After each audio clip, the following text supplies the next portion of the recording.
Hello, YouTube. Welcome back to Fit and Flourishing Coaching. I'm Coach Joe. I am a certified personal trainer, REBT mindset coach, and you're a cheerleader. And I teach you how to be fit and flourishing in your own life.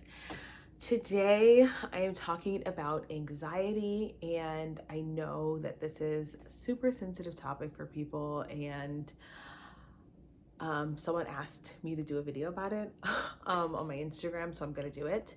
I'm going to talk about my own struggles with anxiety and how I worked through that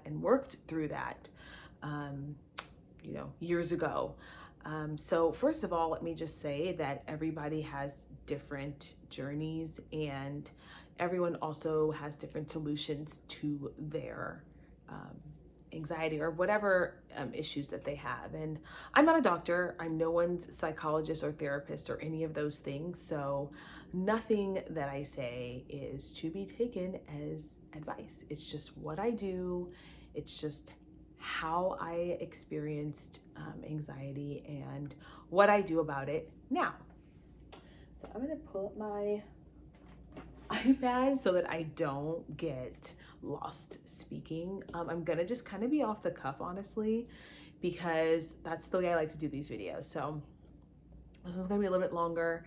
You guys, please like this video. It helps other people see my channel. If you comment, just put a heart. That lets me know you enjoyed it, and it allows other people to see my content as well.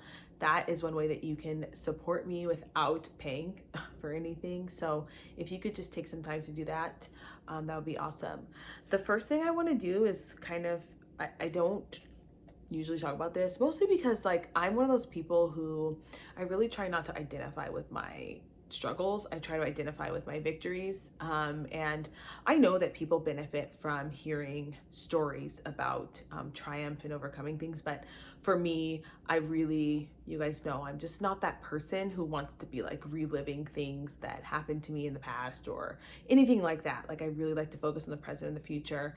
But for today's video, I think it's important to tell you guys about my background. I'm really sorry if there's noise in the background, you guys. I'll try and talk a little louder, but I hate yelling into the camera. So, okay. So if you didn't know, I used to suffer from panic attacks, severe panic attacks. I was hospitalized when I was in college for one. I also just used to randomly be in the car and just literally feel like I'm dying. I'd be like, I'm having a heart attack. I remember I was in the car with my sister one time and I was like, I'm dying. Watch, you guys are gonna see that there's something wrong with me. And my legs would tingle. I couldn't catch my breath. I couldn't swallow. So I couldn't breathe. And they were happening pretty frequently my last 2 years of college. I don't know what the root cause was. I think panic attacks and anxiety attacks were fairly new when I was in college, so no one really knew what was happening. And I suspect that I was there was some severe hormonal imbalances happening because I used to have these horrific, debilitating headaches and horrible, terrible mood swings. I was just up and down and literally, I felt like I was going through bouts of depression, and I was actually, I developed some hormonal medical conditions during that time as well. So I suspect that was all part of it, in addition to just the pressure of, doing well in college and also just trying to figure out next steps of life. Are you going to work? Are you going to student teach? Where are you going to live? And those sorts of things. But I was having panic attacks pretty regularly, and it was something that I'd never heard of. I didn't know what was happening to me at that time because panic attacks were not a thing that people talked about.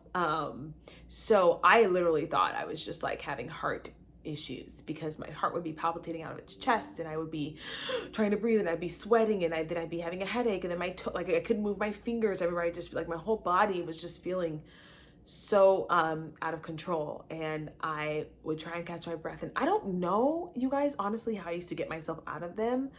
at that time, because I had them very frequently, like maybe once a week, twice a week. So anyway, one thing that really helped me during that time was I ended up going to the massage therapist at the university. And I don't know how we started talking about panic attacks and anxiety attacks. I don't know why I was talking to him during a massage, honestly. But he was like, "Do you really think you can control everything?" And I was like, "What?" And he's like, "I mean, like, so, like, if you're gonna die, you're gonna die. Like you don't have that kind of control over that." And it was just something that stuck with me that day. And I don't really know how we got on the topic. I think he was like, "You're so tense. Like, what are you worried about?" You know what I mean? And I think I was feeling like there was something wrong because I was having panic attacks and I thought I was dying.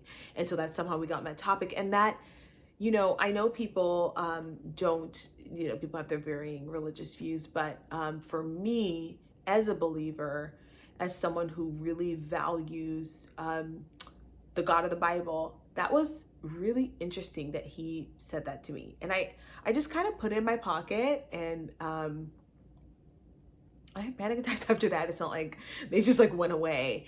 But I remember that being something that I had to like affirm myself with, which is that I'm not in control of my own life, and as much as I'd like to be, there are certain aspects of my life that I have zero control over, like when I'm gonna die. That's actually not something that I can control. So that kind of stuck with me. And I had panic attacks on and off. Then I moved away to Korea. I didn't really have any in Korea, which was really interesting. And I don't know if it was because whatever was happening in the United States was no longer there. But I did come back and I experienced a few more panic attacks. And one, I'll just tell you guys really briefly a couple of things that I do if a panic attack comes on. I haven't really had one in I had like almost one like a year ago when I was running, and I was like, stop. And I say that jokingly because it's something that I have, sort of really worked to get rid of. But when I was having panic attacks more regularly, a couple of things that helped me. Number one was looking at an object. So like there's this green plant behind me, and I would say, the plant is green. There are 20 petals on the plant, and I would literally count them. 1, 2, 3, 4. And it's actually an exercise that I do with my athletes when they have panic attacks after running, which really happens, is I'll ask them to count the stars on the flag on the football field, which everybody knows that there's 50 stars, but I'm just asking them to refocus their brain, because the more I think about when I was having panic attacks, the more I thought about how I couldn't breathe, the more I couldn't breathe, the worse it got. And I just, I wasn't interested in passing out. So that's one of the things that I would do. The other thing I would do is hold my breath for a second and just refocus myself so that I wasn't thinking about, oh, I can't breathe. Oh, my heart's beating out of my chest. I would just hold my breath.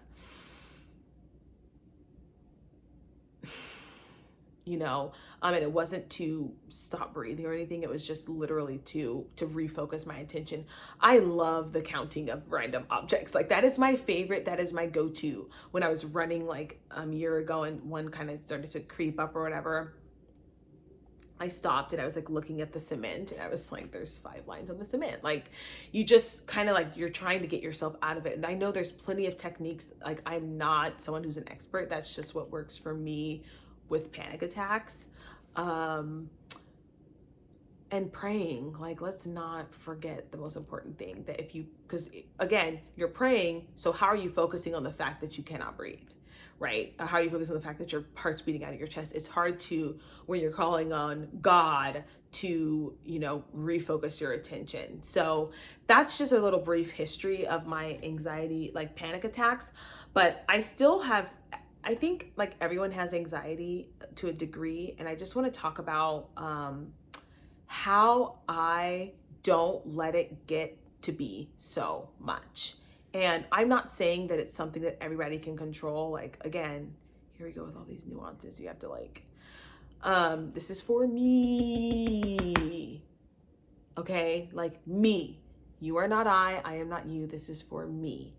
Um, these are some things that I try and do to make sure that so that I can have a conversation with anxiety and know what's going on and what the root cause is, because I think that's the most important piece. So, for me, like getting to the point where I wasn't going to have panic attacks was about getting to the root cause. So, what was the fear, the underlying fear? For me, the underlying fear, what was the underlying fear of the anxiety? Why was I feeling anxious? And number one, for me, it was the fear of being out of control. And that meant, I couldn't control my next job. I couldn't control what was happening at work. I couldn't control my weight. I couldn't control my life. So it was all of these things feeling out of control. And so the other one was obviously death, but that was from the panic attack. So it's kind of weird. So what do I do? What do I do now to help myself with anxiety? Number one, I journal. I journal because I think that it's important to, if you're feeling like, if you wake up feeling uneasy, like go in your journal and write down what you're feeling. And it's pretty easy to get to what really is bothering you. Because the minute you start spewing out your thoughts, whatever is causing anxiety will rise to the top. So if I wake up one morning and I'm feeling like, oh, I don't feel good, like I'm feeling a gut feeling like, ugh, I will just go to my journal and write down everything that I'm feeling. Or I go for a walk and I talk it out with myself. I don't care if I'm crazy, whatever. Like what is going on? Because once you get to that, then you can kind of like either be like, okay, that's silly, or you can be like, okay, that's a genuine concern. So now let me walk myself through the solution for whatever it is that I'm concerned about. The second one is planning. I think a lot of times, like for me, my anxiety comes from not having like a plan ahead. And I say this with coming out of two sides of my mouth, because on the other hand, I'm going to tell you to plan. On the other hand, I'm going to tell you that you're not in control and God's in control and you just sometimes can't do anything about it. So on the one hand, it's like planning. So if I'm anxious about a lesson that day, plan the dang lesson. If you're anxious about how, an event's going to go, plan for the dang event. And then did you plan? Great. There's nothing you can do anyway if something goes wrong because you planned for it to the best of your ability. It's not your fault, right? So for me, it's like planning ahead, budgeting so that I'm not like worried about my finances, because that was a cause of anxiety too. Like, am I going to have enough money at the end of the month? Well, when I budget and I stick to my budget, that's no longer an anxiety for me, right? Organizing. One of the things that I would have anxiety about is like my house not being put together. So what do? I make sure that I clean my kitchen before I go to bed. I wipe things down and I keep my kitchen hopefully as empty as possible, so that when I wake up in the morning, I don't wake up to a kitchen that's like cluttered. That is one of the things that I like to do. I like to make sure that my bathroom sink is cleared. And I don't do the greatest job of it, but it's like that's what I'm trying to do, is keep it organized. If my if I'm concerned about finding financial papers for whatever reason, I organize them. But it takes some time to get to the root of what your anxiety is. The other thing that really helps me, you guys, is like garbage canning some thoughts. Like, everything I think isn't true. Everything you think isn't true. Throw it in the garbage can. Because a lot of times anxiety is that like, and it's like, just throw it away. And I know someone's going to be like, it's not that easy. I understand it's not, but at some point you have to you can't let your thoughts control you. At some point you have to throw away the thoughts and go, I hear you. Next. This is what it feels like to be anxious about that. Okay, moving on, because your some thoughts can control you throughout the day, and you start spiraling, and then it's like your brain is doing this thing where it's just like talking, and the stuff's not even true, and you're extrapolating and ruminating, and it's like, stop.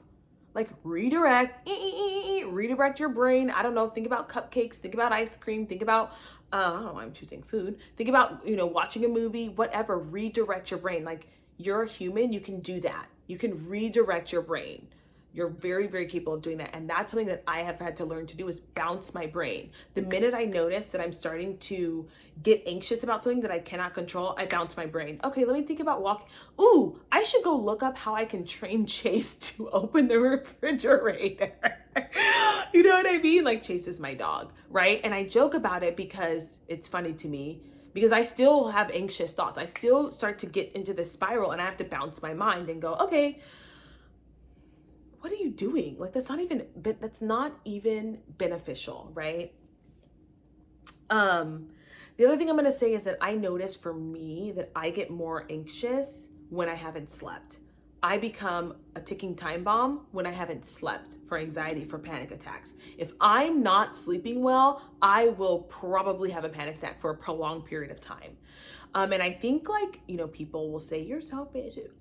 My sleep matters more to me than you. It just does. Like, I will get my sleep so that I can function, because if I don't, I tend to be a mess emotionally. So I like to sleep. I know that about myself. I like to sleep, period. And, obviously it's like, if I get like, there are 3 or 4 nights where I don't sleep, it's not that. It's like prolonged months and months and months of not sleeping. That's when I can start to notice myself being super anxious after prolonged periods of no sleep. So the other thing to consider for me is my nutrition. I notice for me, it doesn't have to be for you. I notice for me, when I eat foods that I cook myself, I feel better. And Jim Carrey used to say, depression and anxiety are very real, and sometimes they need medication. But if you're not eating healthy and exercising, you're not giving yourself a fighting chance. And he's 100% correct. Exercise and nutrition, people are like, why do you exercise so much in the morning? So I don't bite your neck off. Just kidding. Because it helps me process my feelings and my thoughts in the morning. I can take that time to focus on what I'm thankful for. I can take that time to listen to a sermon. I can take that time to listen to worship music, and I can focus on what's important instead of what I can't control and what's gonna go wrong and all this or that. Okay. It also just releases extra energy, right? So I don't have the energy now to be thinking about, oh, what's going to go wrong today? I don't have that anymore, because when I exercise, my endorphins are up. I'm feeling good. I have a better sense of well-being. One thing that we talked about, this is a tangent. One thing that we talked about in my health and nutrition class was the difference between dopamine and endorphins, and like the sense of well-being. And dopamine is what you get when you're on social media and someone likes your post and tells you how great you are. But having a sense of well-being is what happens when you exercise, when you feel good about life, when you have things that you're surrounded by people who are kind, who are supportive, right? And so having too much dopamine can actually reduce your sense of well-being, and you can start to feel anxious and depressed and unmotivated and things like that. So, in addition to eating well and sleeping right, it's like staying off of social media and like not letting that control the way you feel about your world. Okay. The last thing that I'm going to say, and this is not certainly because it's not least, but the single most biggest factor in anxiety for me has been understanding that there is no peace like the peace of Jesus. And I think, we live in a world where we want to be many gods, and we want to control our own lives, and we want to be, we like to be right, and we like to do all the things. And you can't be everything for everyone. You can't even be everything for yourself. Okay? Like, you can't even be everything for yourself. So in a world where that is the pressure, anxiety is going to be high. But I'm telling you that knowing that there is a God in heaven who every single thing that happens on this planet is for your good and for his glory, it can't be bad. And that you can't even control whether you wake up in the morning or not. Like, stop. Let the piece of that, of the surrender of being like, God's got it and I'm good. I'm going to do what I can in my power, and God's going to do the rest. He's going to do all of it, really, because he gives you the power to still do what you need to do. But I'm not going to sit up here and try and control my entire world. I can't. And that release that happens when you pray and ask God to just take it away. I'm good. You're good. Ask him to give you peace about whatever it is that you're feeling anxious about. Whatever it is, he'll give it to you. If you're sincere, he'll give it to you. And I know, and I'm not talking about the universe. Like, God made the universe, okay? Because the universe allows us to be still a little bit in control, right? We don't have to say God, because God's like, ooh, he's like the man, right? I'm talking about God, and he will give you the only kind of peace that will allow you to really, really release the struggles, the anxieties, the cares of this world. The only one. And I can tell you that that's the single biggest impact in my life as it relates to anxiety, is being like, you know what? There's a God who is pulling the strings on every single area of my life. Even when I make a move, even when I make a decision, he's pulling the strings on my life. And that's all I need to know, because it's going to be all right. And so those are I don't know if this is what people wanted, but I'm just telling you about my anxiety and how I struggle with that. But I'll just recap the 7 things that I talked about. Number 1, journaling to get to the root cause of your anxiety. Planning ahead if your anxiety is about an event or some sort of thing that you have to do. Plan ahead. Organizing. Turning on your garbage can. If there's a garbage can thought that you're noticing that comes up a lot and causes anxiety, throw it in the garbage can. Bounce your mind. Redirect your mind. Sleep. Get your 8 to 10 hours of sleep so that your brain can repair itself and so it can function the way it's supposed to. Food and exercise. Make sure you're eating and exercising well. Eating the foods that are going to nourish your body and that are going to make your brain function the way it's supposed to. And trust God. Trust God that everything that happens in your life is for a reason. And it doesn't have to be good in your eyes either. I know that too well. It doesn't have to be good in your eyes, but it's good. So those are my thoughts on anxiety. If you want to know something specific, because I really didn't know what this was about, let me know. If you enjoyed this video, go ahead and give it a heart, like it, comment, so that more people can see this video. And if you're struggling with anxiety, I want you to know that there is light at the end of the tunnel. I promise you that it is not forever. It may take a long time to overcome, but it's not forever. Have a wonderful day, and I'll see you guys in the next one. Bye.